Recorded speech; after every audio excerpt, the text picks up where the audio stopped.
लेकिन आज तक उत्तर प्रदेश के अनुदेशकों के अकाउंट में कभी 9800 रुपया नहीं आया।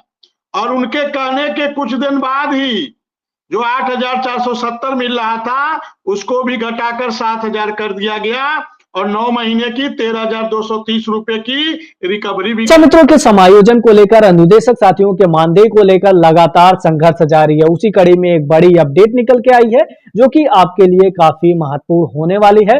आप लोग पहले इस पूरी वीडियो को अंत तक जरूर देखिएगा। कर ली गई तो आप समझ सकते हैं कि किस प्रकार की सरकारें चल रही हैं। तो मैं पूछना चाहता हूं कि इस देश में जो 795 सांसद हैं, दिल्ली में जो महामहिम बैठी हैं, इस देश के जो प्रधानमंत्री जी हैं, इस देश के जो रक्षा मंत्री जी हैं, इस देश के गृह मंत्री जी हैं, इस देश के विदेश मंत्री जी हैं, राज्यपाल महोदय हैं, महोदया हैं, मुख्यमंत्री जी हैं, कोई आकर इस बात की घोषणा कर दे कि 9000 में हमारा परिवार चल सकता है या हम अपना परिवार चला सकते हैं। उसी दिन उत्तर प्रदेश का 27555 अनुदेशक विद्यालय में निःशुल्क पढ़ाने की घोषणा कर देगा। क्यों? क्योंकि हम समझ रहे हैं सरकार गरीब है, सरकार के पास पैसे नहीं है। और इसी प्रदेश में एक बेसिक शिक्षा मंत्री जी हुआ करते थे, सतीश चंद्र द्विवेदी जी, एक टीवी के कार्यक्रम में कह रहे थे कि उत्तर प्रदेश के अनुदेशकों का 1 रुपया भी बढ़ जाएगा तो राजस्व की क्षति हो जाएगी। अरे क्या सोच है आपकी। और यही देश के, इसी प्रदेश के और इसी देश के सांसद और विधायक होते हैं।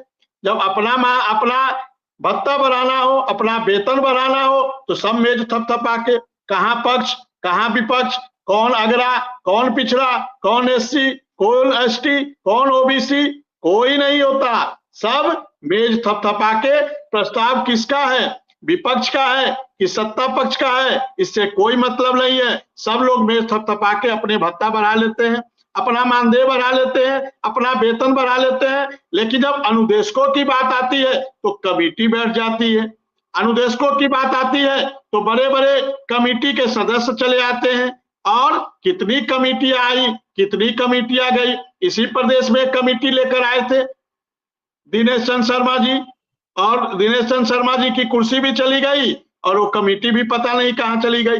हाई पावर कमेटी आई थी, तो हाई पावर कमेटी का जब ये हाल है, एक इनके नेतृत्व में चतुर्वेदी जी थे, उनके नेतृत्व में कमेटी बनी थी चुनाव के समय 2019 में, वो भी कमेटी पता नहीं कहां चली गई। तो और इसी देश के एक मंत्री जी हुआ करते हैं नितिन गडकरी जी, नागपुर से चुनाव लड़ रहे हैं, कहते हैं, खुद वो कहते हैं कि जब किसी काम को लटकाना हो, भटकाना हो, अटकाना हो तो कमेटी बना दो। इसी में मोदी जी कहते थे जब सत्ता में नहीं थे कि जब किसी काम को लटकाना हो, भटकाना हो, अटकाना हो तो कमेटी बना दो। तो एक कमेटी का खेल तो सिर्फ अनुदेशक के लिए चले।